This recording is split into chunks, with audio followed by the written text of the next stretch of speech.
Sabi mo may boyfriend ka, Iris? Meron nga. Nagsisinungaling ka. Aminin mo na lang kasing NBSB ka. Hindi naman dapat kinakahiya yun eh. Kung NBSB ako, hindi ko talaga ikakahiya yun. Pero sorry ka, may boyfriend ako. O sino? Sino yung malas na lalaking yun? Si Lucas! Si Lucas? Oh! Si Lucas Martinez. Siya si Lucas Martinez. Masungit, mataray, mayabang, at higit sa lahat, hate na hate ako. Yun nga lang, hindi alam ng marami na may mga atraso ako sa kanya. Nandyan yun nabato ko siya ng sapatos dahil na-frustrate ako sa score ko sa chemistry. Meron naman sa sobrang saya ko, tumama yung kamay ko sa leeg niya nang hindi sinasadya. At ang pinakamalala ay natapilok ako, tumama yung kamay ko sa phone niya at nabasag ko yun. Pinatulan ka? Ni Lucas? Nakaka-offend ka. Ako kaya yung pumatol sa kanya. Hinabol niya ako tapos... Sino humabol sa'yo? Lucas! Hinabol mo raw siya. Halika! Usap tayo. Narinig mo lahat? Oo, nasa likod niyo ako eh. Ano ulit yung sinabi mo? Girlfriend kita? Pinatulang kita? Hinabol kita? Sigurado ka ba ako yun? Alam kong marami akong atraso sa'yo pero... Sino ka ba? Mabuti yan. Hindi mo ako kilala. Kilala na kita. Tinamaan mo ko ng sapatos, tinamaan mo ko sa leeg at binasag mo yung phone ko. Ikaw yun. Correction, natamaan, hindi tinamaan. Nabasag, hindi binasag. Not intentional lahat ng mga yun. Ginawa mo pa rin. Nagawa, hindi ginawa. So ano gusto mo mangyari? Huge favor. Ayoko. Lucas, I promise, I will let you break up with me. Ano? Just pretend to be my boyfriend for months. Bakit naman ako papayag sa gusto mo? Kasi gusto talaga kita. Gusto maging, peace, prosperity, kapit-bisig. Ano makukuha ko dyan sa gusto mo? Name it. Bayaran mo tuition ko. Don't name it. Like, never mind. Ako na lang yung magsasabi, okay? Ang makukuha mo, extra fame and extra sauce. Imagine, papatal ka sa isang nobody. Like, masasabi ng mga tao na, bait naman ni Lucas, pumapatol sa hindi niya ka-level. Mababansagan kang, gwapo na, mabait pa. Aray, grabe yun na. So payag ka na? Do whatever you want. I'm Iris.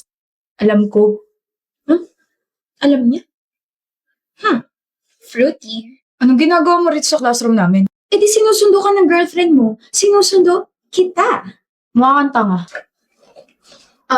Anong gagawin ko dyan? Magpapalit tayo ng bag. Okay lang sa akin. Total, masakit naman na yung balikat ko. Dalhin mo ka ako yung bag ko. Marami kayo nakamasid. Wala nga tao rito sa corridor eh. May CCTV. Uwi ka na? Obvious ba? Ano ba yan? Wala ka man lang baka sweet-sweet dyan? Like, ingat. Rar.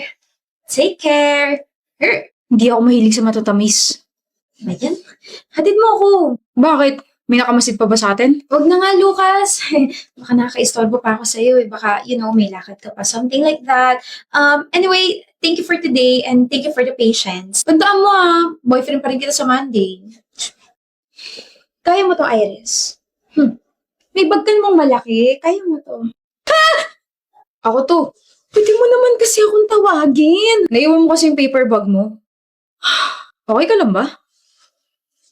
Halika, hatid na kita. Hindi na. Sa school lang naman valid yung deal natin eh. I insist. Pares din naman tayo ng way. Okay. Mag-isa ka lang ba sa apartment mo? Bakit mo natanong? Hindi kasama sa deal natin yan Sira, para ka kasing takot na ewan. Di ba mataray, masungit, tsaka mayabang ka? Don't tell me, nafu-fall ka na agad sa akin. Uy, kanina lang naging tayo Bawal ba maging concern? Grabe, Lucas, ang rupok mo pala. Huwag kang ma-fall, bawal yan. Hindi ako na-fall. Wala pa nga ako nilalabas na charm eh. You're charmless. Salamat sa paghatid, pwede ka na umalis. Hindi mo pa sinasabi yung totoong rason kung bakit gusto mo yung ganitong setup. You're scared of me tapos may mga atraso ka sa akin, Iris. I'm sure may mas malalim na rason pa kung bakit gusto mong gawin to. Actually, wala namang malalim na rason. Kaya ako to ginagawa kasi gusto ko lang talaga mapalapit sa'yo. And, ayun, gusto ko mapalapit sa'yo kasi gusto nga kita. Sorry. Alam ko. Alam ang alin. Ha? Alam kong gwapo ko, so please huwag mo na akong titigan. Alam ko rin. Na gusto mo nang ihampas sa akin yung dala mong bag. Iba na talaga mga kabataan eh. Ang kapal na mukhang magbuhat ng sariling bangko. Kala ko naman kapag nag-college na ako, pwede na ako magsuot ng kahit na ano. Ka-uniform pa rin pala. Init, no? Pero at least we don't have to think kung ano yung pwede natin suotin araw-araw, di ba? Ah, Draven nga pala. Marketing irregular student. Okay, ano pangalan mo? Alam kong hindi mo ako titigilan base dyan sa mukha mo. Gladys, ayoko maging friends tayo. Ayoko. Sige, best friends na lang. Gladys! Masakit dyan mo? Lagi ka na lang kasing nakahawak dyan. Ito. May abs kasi ako eh. Nag-aalala ka na sa akin na bored lang ako. Lalambot din yung puso mo sa akin. Gladys! What is the meaning of this? Bakit di mo kayo hintay? Tagal mo eh. Sabi mo sabay tayo pumasok. Di mo kayo mag-isa? Hindi. Ako sa'yo. Gladys, may iba ka pa bang friend? Wala. Meron! Ako. Pinilit mo kaya ako. Pero, hindi mo ba trip yung iba nating mga blockmates? Trip? And bakit hindi ka nakikihalubilo sa kanila? Dito ka na lang lagi sa likod nakapwesto like me. Trip ko sila pero hindi ko masabayan yung trip nila. Okay na. Ako? Sasabayan kita sa trip mo kahit lumangoy ka pa sa fish pond. Yung mga trip kong kaibigan, tahimik. Tahimik ako. Tahimik ako, Gladys. Promise. Sorry kung hindi ako nakapunta sa family dinner nyo kagabi Ayos lang. Hindi kasi ako pwede lumabas eh. Draven. Ayos lang. Nga pala, aalis ba kayo sa araw ng mga patay? Kasi kami dadalawin namin yung grandparents namin. Saan nyo dadalawin? Baka mag-cross yung landas natin. Oh? Sa Manila Memorial Park, sa Columbarium. Doon din kami! Best friend talaga tayo. Psst, doon lang po ako Kang lalayo.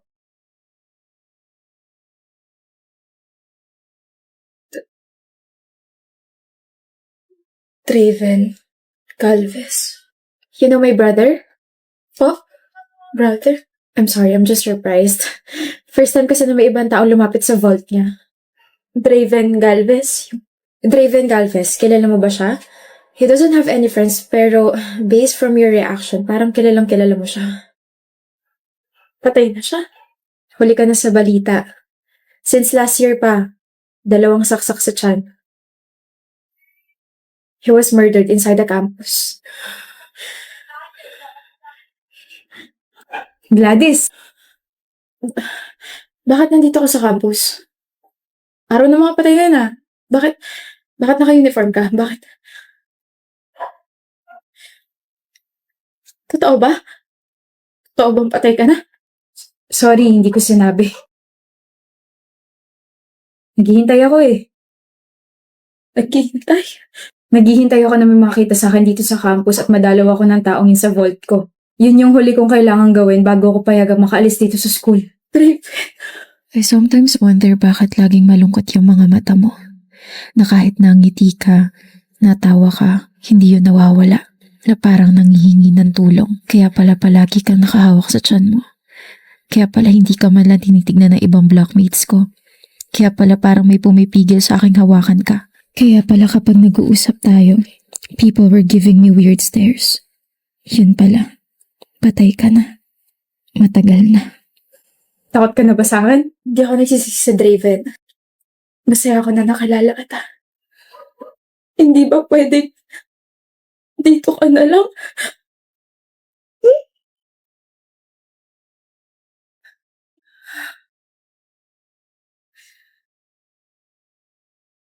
Gusto kong punasan yung luha mo kaso dito ka na lang. Gladys, hindi na pwede. Thank you. And sorry kung iiwan na kita rito Kailangan ko na magpahinga na tuluyan eh. Bye-bye, Gladys. Salamat sa lahat. And that's it. That's the end of our story. I didn't even get a chance to sabihin I fell in love with him. I fell in love with Draven. Bakit ka nakaupo? Higa ka muna, Kara. Hi, Dennis. Hindi. Tatuwagin ko muna yung doktor mo. Na-check na nila ako. Kamusta pakiramdam mo? Okay naman. Pero hindi ka raw umuwi? Nag-alala ko eh. Hanggang ngayon? Ano ka ba? Wala naman ako sakit. Sino hindi mag-aalala eh? Nag-uusap lang tayo tapos sabi mo hindi mo ko iiwan tapos bigla nagdugo yung ilong mo tapos bigla ka nahimatay sa harap ko. Siyempre, unang iisipin ko may sakit ka. Dennis, stress lang ako tsaka puyat tapos dumagdag pa daw yung init ng panahon. Pero wala talaga akong sakit. I'm so sorry if nag-alala ka. Okay. Kalmado na ako. Nga pala, I tried to call your parents kasi nagpatulong ako sa school for that. Kaso, Walang sumagot ng tawag, right? Yeah. My parents are separated and both of them are busy sa mga kanya-kanya nilang families. I think nakalimutan nila na yung unika iha nila is buhay pa. I mean, nagbibigay naman sila ng allowance pero yun na yun. Kaya naman I have so much love to give. Gusto mo ba? pwede ba? Pwede na ba? Kung nasa stress ka, ask for my help. If hindi ka makatulog sa gabi, call me. If you wanna talk to someone, nandito ako. And I'm so sorry for being harsh. I'm glad you're now opening yourself to me. Thank you, Dennis. Hindi. Thank you, Kara, for breaking my walls. Hello, Kara? Sabi mo kapag stress ako, hingi lang ako ng tulong sa'yo, di ba? Nasa ka? Ang bilis mo naman. Hinahawakan ko lang yung kamay mo kasi stress ka. Baka kasi lowbat ka pa rin eh. Di ba sabi mo na lowbat first sight ka sa akin? Ano problema? Sabay-sabay lang yung projects, yung assignments, and sa family. Gusto mo pag-usapan? Hindi na okay na to. Charge na ako gamit yung kamay mo. Si Momain? Bulaga! May luga. Simula na naging komportable ka sa akin, lumalabas na yung tunay mong ugali. Hindi ba pwedeng gusto na kita kaya ganito ako sa'yo? Ako na yata yung nabulaga. Halika na nga, tinakit sa bahay niyo. And we're here. Thank you sa paghatid, Dennis. May nakakalimutan ka yata, Kara. Kiss sa pisngi. Ingot yung bag mo. Good night. Good night. Kara, Dennis, congrats sa atin. Graduate na tayo. congrats rin. For you. Thank you. Akala mo ako lang meron? Siyempre meron ka rin. Ako rin meron. First time ko makatanggap ng ganito. Baka first kiss ako na rin, ha? Okay, pumapayag na ako makuha mo yung first kiss ko ngayon. O hindi pa tayo, ah. Ako dapat yung nagsasabi niyan kasi inopen mo yung topic ng first kiss eh. Hindi pa tayo, Kara. Hindi pa nga kita sinasagot eh. Visit ka. Nakausap ko na yung parents ko. Really? Yes, ginawa ko yung sinadjust mo sa akin. Inopen ko yung feelings ko sa kanila na bakit hindi sila nagpunta ng graduation ko, bakit hindi nila sinagot yung tawag nung na-ospital ako, bakit ganito, bakit ganyan. And? They were sorry. They actually thought na I was doing fine kasi nga lagi ako may allowance, diba? But they never thought daw na makakaramdam ako ng loneliness. I was mad. I was hurt. But I forgave them. Sa weekend lalabas kami and I told them na may boyfriend ako so they want to meet you. Sino? Sino boyfriend mo? Ako? Yes, ako. Baliw ka talaga. But I'm so proud of you for being brave, Kara. Hindi ko naman ito magagawa kung wala ka eh. Thank you, Bobby. Mahal din kita. Wow! Here's what you requested, Bobby. Your favorite ulam. And here's my gift. Pangkabuhayan showcase. Oh, mahal na mahal mo talaga ako, no? Naalala ko nung college tayo, sabi mo, if may magre-regalo sa'yo kapag adult ka na, gusto mo grocery tapos yung pan-display sa bahay. O, ayan na. Tapos isang sako ng bigas mo, nasa kusina. Thank you, Bobby. I mean, weird way to propose but it's a yes, mister. Bakit? Magpo-propose pa lang ako eh. Ha? Ito. Oh my gosh.